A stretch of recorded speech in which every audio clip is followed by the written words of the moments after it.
الصلاة خير من النوم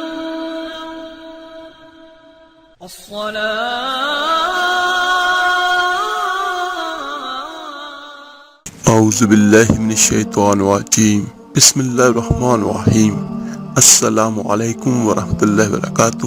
میرے عزیز بھائیوں بہنوں اور بچوں، آج کا جو ہمارا وظیفہ اور عمل ہے یہ قرآن پاک کی بہت خوبصورت سورت سورہ طارق کا ہے۔ آج میں آپ کو اس سورت کی پڑھنے کی فضیلت اور اس کے فائدے بیان کروں گا۔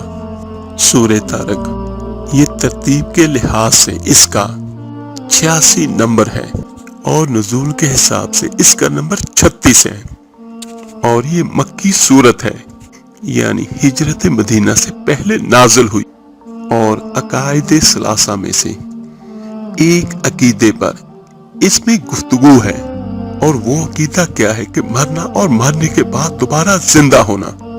اس سورت میں اس پر گفتگو کی گئی ہے اور اس کی صرف 17 آیات ہیں، اور اس سورت کو اللہ تعالیٰ نے قسم سے شروع فرمایا ہے۔ وَالسَّمَاءِ وَالطَّارِقِ، قسم ہے آسمان کی اور طارق کی، یعنی چھپ کے آنے والے کی۔ اور طارق سے مراد کیا ہے، یہ بھی آگے سوال کیا میرے اللہ نے کہ تجھے کیا معلوم کہ طارق کیا ہے۔ وَمَا أَدْرَاكَ مَا الطَّارِقُ، کہ تجھے کیا معلوم طارق کیا ہے۔ اور پھر فرمایا میرے اللہ نے النجم الثاقب، نجم ثاقب یہ وہ طارق ہے۔ اور یہ کہہ کے میرے اللہ نے آگے مضمون کو بیان کیا، اور اس کے اندر نظر اعظم کا ذکر ہے۔ نظر اعظم سے مراد نظر و غور کرنا اور غور و فکر کرنا، اور اس کے اندر غور و فکر کی دعوت دی گئی ہے کہ اگر انسان غور کرے اور اس پر سوچے تو وہ اپنی حقیقت کو جان جائے گا، اور جب وہ اپنی حقیقت کو جان جائے گا تو وہ اپنے اللہ کو پالے گا، اور مرنے کے بعد دوبارہ زندہ ہونے کا تصور کا ماننا اس کے لیے آسان ہو جائے گا، کیونکہ مشرکین مکہ کو سب سے زیادہ مشکل جو تھی وہ مرنے کے بعد دوبارہ زندہ ہونے کے تصور کو ماننا تھا، کیونکہ وہ اللہ کو مانتے تھے، یعنی اس کو بڑا خدا مانتے تھے، اور باقی جو معبود تھے ان کو چھوٹا خدا مانتے تھے۔ تو ایک طرح سے وہ اللہ پر ایمان بھی رکھتے تھے، لیکن تھے مشرکین کہ دوسرے خدا بھی تھے۔ اور مشرکین آقا کریم صلی اللہ علیہ وسلم کو صادق اور امین بھی کہتے تھے، اور ان کی شخصیت بھی ان کے سامنے نظر آتی تھی، لیکن جو تیسرا عقیدہ تھا کہ مرنے کے بعد زندہ ہونا، یہ ان کی سمجھ میں نہیں آتا تھا کہ مر گئے، فنا ہو گئے، مٹی ہو گئے، کہ ریزہ ریزہ ہو گئے۔ ایک مشرک عاص بن وائل آیا ہمارے آقا کریم صلی اللہ علیہ وسلم کے پاس، اس کے ہاتھ میں پرانی ہڈی بالکل نرم اور بوسیدہ، تو اس نے آقا کریم کے سامنے ہڈی کو ہاتھ پر مسلا تو وہ بالکل ریزہ ریزہ ہو گئی، سرما بن گئی۔ تو عاص بن وائل نے اس کو پھونک ماری اور ہوا میں اڑا دیا، تو اور وہ کہنے لگا اے محمد تیرا رب اسے زندہ کرے گا؟ تو اللہ تعالیٰ نے فوراً جبرائیل علیہ السلام کو اتارا، اور پھر میرے اللہ نے کہا دیکھو اس کو جس کو میں نے گندے پانی سے بنایا، آج مجھ سے جھگڑا کر رہا ہے اور مجھ سے دلیلیں مانگتا ہے اور مجھے مثالیں دیتا ہے، اور مجھے کہتا ہے کہ اس پرانی ہڈی کو کون زندہ کرے گا جو سرما بن گئی۔ پھر اللہ تعالیٰ فرماتا ہے کہ بتاؤ میرے حبیب اسے وہ زندہ کرے گا جس نے اسے بنایا اور پیدا کیا تھا۔ تو اس میں اللہ تعالیٰ نے اچھلتے ہوئے پانی کا تذکرہ کیا سورہ طارق میں کہ اس سے اس کی تخلیق کی گئی، حالانکہ وہ پانی بے جان ہے۔ جب اللہ تعالیٰ پانی میں سے زندہ انسانوں کو نکال سکتا ہے تو مٹی میں سے کیوں نہیں نکال سکتا؟ جیسے پانی ایک عنصر ہے ایسے مٹی بھی ایک عنصر ہے۔ تو جب اللہ نے تمہیں پانی میں سے پیدا کیا تو تم نے اس کو مان بھی لیا، اور وہ انسان زندہ پھرتے بھی ہیں۔ کہ تم اپنی آنکھوں کے سامنے مشاہدہ کرتے ہو کہ مرد و عورت کے ملنے سے اس پانی میں سے زندہ انسان پیدا ہو جاتا ہے، تو کل کو اللہ تعالیٰ مٹی میں سے بھی ضرور زندہ کرے گا۔ اور پہلی بار پیدا کرنا تو زیادہ مشکل ہوتا ہے، کیونکہ اس سے پہلے کوئی نظریہ، کوئی تصور نہیں۔ نئے سرے سے اللہ تعالیٰ نے ایک انسان کو بنایا، تو جب وہ ایک بار پیدا ہو چکا ہے، اس انسان کی ہڈیاں قبروں میں مل جائیں گی، تو اللہ تعالیٰ ان ہڈیوں کو جمع کر کے کھڑا کر دے گا۔ اور یہ اللہ کے لیے آسان ہے، اللہ کے لیے پہلے بھی مشکل نہیں اور بعد میں بھی کوئی مشکل نہیں۔ اور مشرکین کیسے بے عقل ہیں کہ وہ پہلے تصور کو تو مانتے ہیں کہ اللہ قادر ہے پیدا کرنے پر، اور دوسرے تصور کا وہ انکار کرتے تھے۔ اسی لیے اس صورت میں اللہ تعالیٰ نے بیان کیا کہ اللہ تعالیٰ دوبارہ زندہ کرنے پر قادر ہے۔ جیسے پہلے قدرت حاصل تھی، تو اب بھی اللہ کو قدرت حاصل ہے۔ تو لہٰذا اللہ تعالیٰ فرماتا ہے کہ اس حقیقت کو سمجھو، ورنہ یہ ہوگا کہ تم نہیں مانتے تو میں تمہاری فوری پکڑ نہیں کر رہا۔ ہم نے تمہیں مہلت دے رکھی ہے کہ کفار کو مہلت دیے رکھو، اور آخر میں ان کو پکڑا جائے گا۔ اس حقیقت کو اللہ تعالیٰ نے اس صورت کے اندر بیان کیا۔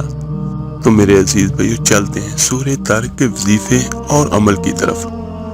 اس سورت کا سب سے بڑا فائدہ تو یہ ہے، حضرت ابی بن کعب رضی اللہ تعالیٰ عنہ سے روایت ہے کہ آقا کریم صلی اللہ علیہ وآلہ وسلم نے فرمایا کہ جو شخص سورہ طارق پڑھتا ہے، اللہ تعالیٰ اسے آسمانوں کے ستاروں کے برابر 10 نیکیاں عطا فرمائے گا۔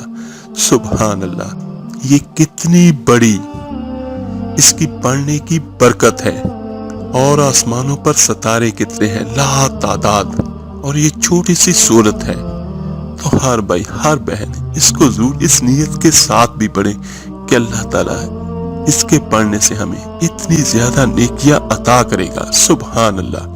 اور جہاں تک اس کے فضائل اور فوائد کا تعلق ہے، تو ایک اس کا دوسرا بڑا فائدہ یہ ہے کہ اگر خدا نخواستہ کسی گھر کے اندر جنات کا اثر ہے یا سیب کا اثر ہے، یا اس گھر میں انجانا سا خوف محسوس ہوتا ہو، تو وہاں پر اگر اس سورت کو، سورہ طارق کو روزانہ 40 بار پڑھا جائے، اول آخر درود ابراہیمی لازمی پڑھیے گا، روزانہ اس کو 40 بار پڑھنا ہے، انشاءاللہ تعالیٰ اس کی برکت سے چند دنوں کے اندر ہی کوئی بھوت، کوئی جنات اس گھر کے اندر نہیں رہے گا۔ بہت زبردست عمل ہے کہ اس کو پڑھیں اور پڑھ کے پانی پہ دم کریں۔ اگر چاہے تو ویسے بھی پھونک سکتے ہیں، ورنہ پانی پہ دم کریں اور اللہ سے دعا کریں، اور اس پانی کو روزانہ گھر کی ساری دیواروں پر کونوں میں چھڑکا کے ایک قسم سے حصار باندھ دیں، تو انشاءاللہ تعالیٰ اس کے نتیجے میں جنات، اسیب، ہر قسم کی جو بھی بری چیز ہوگی وہ وہاں سے چلی جائے گی، اور کسی بھی قسم کا کوئی نقصان بھی آپ کو نہیں ہوگا۔ اور تیسرا اس کا بڑا فائدہ یہ ہے کہ اگر انسان کوئی بیمار ہے اور وہ میڈیسن استعمال کر رہا ہے، لیکن دواؤں کا نفع نہیں مل رہا اسے، یعنی کوئی بھی دوائی استعمال کرتا ہے لیکن اسے کوئی فائدہ نہیں ہو رہا، تو اس صورت میں اول آخر 1 بار یا 3 بار درود ابراہیمی نماز والا پڑھیں، اور سورہ طارق کو 11 بار پڑھ کے اس دوائی پر دم کریں۔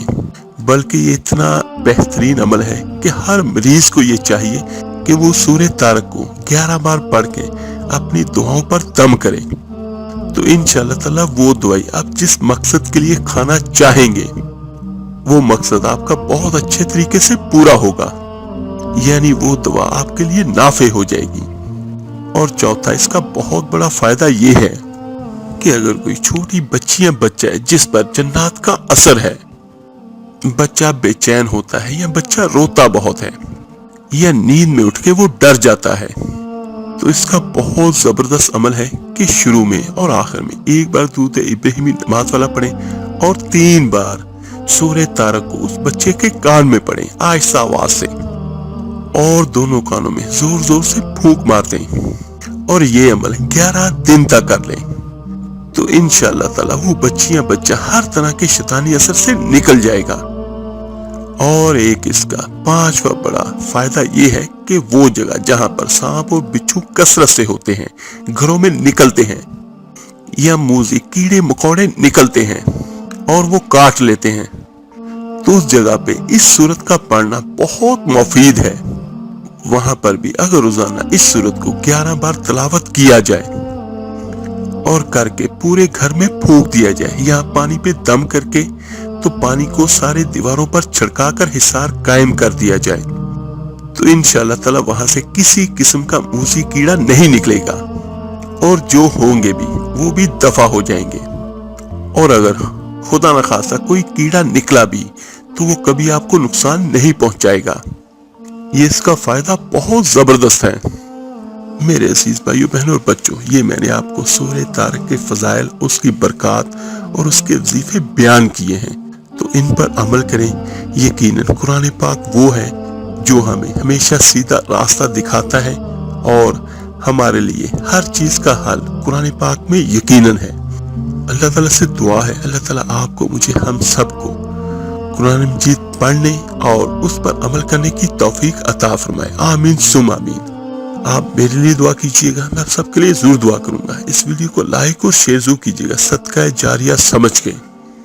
آپ کے ایک شیئر کرنے سے جو کوئی قرآن پڑھے گا، سنے گا، اس کا اجر، اس کا ثواب آپ کو اور مجھے، ہم سب کو ملے گا۔ تو ملتے ہیں جلدی انشاءاللہ تعالی ایک نئے وظیفے اور عمل کے ساتھ۔ اپنا بہت بہت خیال کیے گا۔ اللہ حافظ۔